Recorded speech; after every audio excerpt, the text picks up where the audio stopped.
It's such a tricky thing to be a parent at any time, but especially a parent in today's context when there's so many pressures on our kids coming from all sources, when they're exposed to so many influences, right, well beyond the bubble of the family. And, on the one hand, looking at my own kids, I want them to be better people. I want to push them to perform to their capacity, whatever that capacity might be. And I want them to have the experience of pushing past their own comfort zones, because I think there's so much growth when we do that, when we go beyond. But how much is too much? And if you push too much, the blowback, both for the child and also critically the child-parent relationship, is gigantic.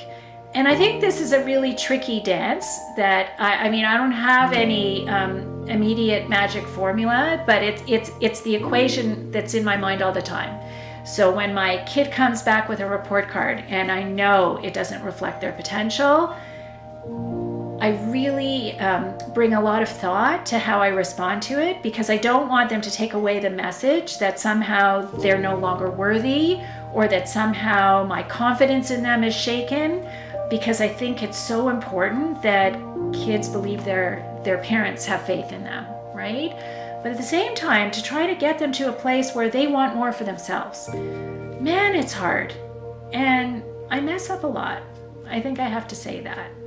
And I think the recipe there is just to acknowledge when you've messed up, right? To acknowledge to the kid, like, I'm sorry,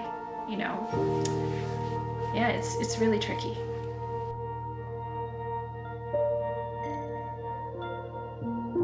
Well, I remember when I was in elementary school, grade 1 to grade 5, there was always a few students in the class who they maybe need extra help, or they would always be getting themselves distracted, and they would always be looked at as the bad kid or the weird kid. And I think putting those labels on people before you actually get to know them that's what kind of is stereotyping, when you don't know much about a person and you just whatever you think what you see is what you get. It just leads to negative labels, and maybe someone who is acting different is just something you haven't seen before, or haven't really thought of maybe what's going on in their life that led them to be like that.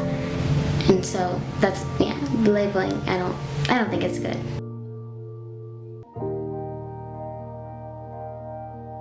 I don't think that the teaching is that there are 4 children who are in, watertight categories. Indeed, we're all the sons all the time, and they're manifestations of our struggles and gifts, and we're reflected in all 4. And so I think it's about understanding those traits and those elements and how they apply to ourselves. And the Haggadah is a never-ending series of questions that spark, hopefully, some meaningful conversation and introspection. So I don't mind them. I don't try to change the character of them and say that it's wrong. I think it's more, what do they actually mean? And I don't know whether the drafters of the Haggadah had that in mind, but certainly that's the contemporary reimagining of those questions for me personally. And I think it's being faithful to the spirit of the Haggadah to do that.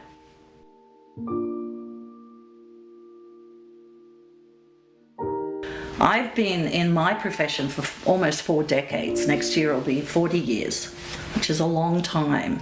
And I'm in a helping profession, so I'm in a very different place to where I was when I initially started. And I feel that the most important thing that has come into place that has actually saved me from slavery in my own work is to make very clear boundaries with my clients. When I first started out, if someone had an emergency, I would slot them in no matter what, even if I had, a social engagement or whatever. And now I just simply say, I'm really sorry I can't see you, but I have 3 people I can refer you to and they're excellent. So it's almost like I have taken out the conversation, which is, they need me, I'm the only one who can do that, blah, blah, blah. That kind of conversation, how precious I am professionally to them. And now I realize, it doesn't have to be that conversation. So I actually feel a lot of liberation.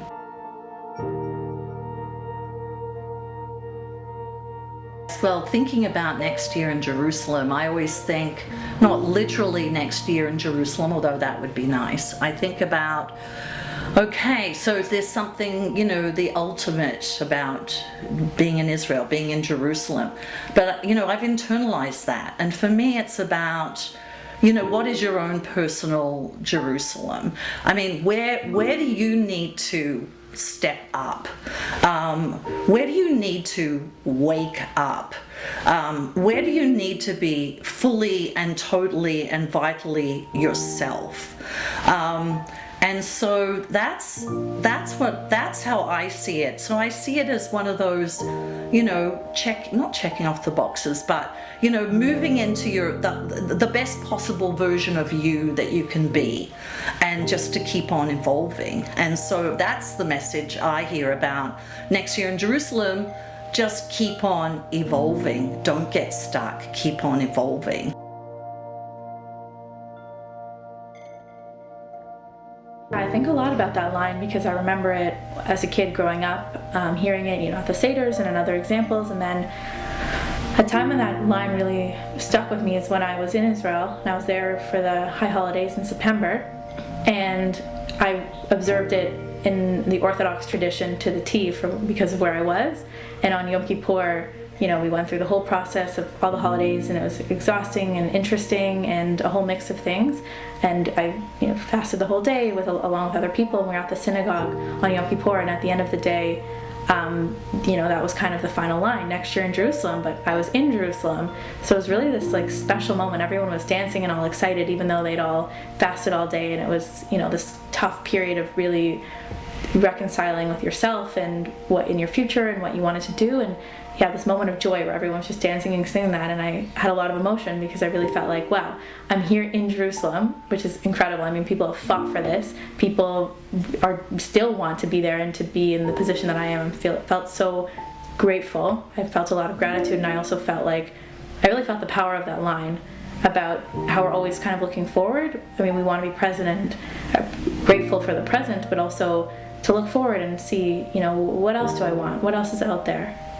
I've learned a lot of lessons. I've learned, it's cliche, but I really have learned the lesson that money can't buy you happiness. It really can't. And you have to find meaning in your life, however that can be. And some people maybe find that in a really great job, or some people find that in a hobby, or some people find that in both. It depends. You need to find the balance that works for you. So for me, I think when I think next year in Jerusalem, I think of creating a life for myself that gives me meaning, creating a future that's flexible for the path that I want to go on, and it's definitely not going to be straight. It's not going to be what I thought, but allowing the curves to kind of happen.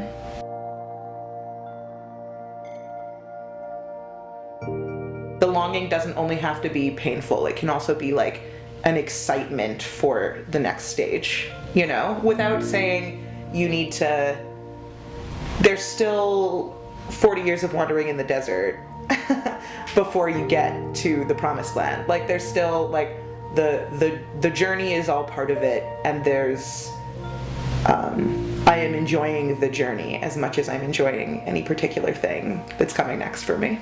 What would the world look like if we actually figure it all out?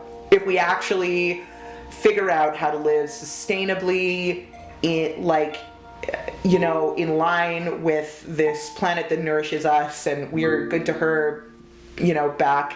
And what happens if we figure out how to create more justice in society, and we can all genuinely live together as equals? No people have barriers in front of them that other people don't.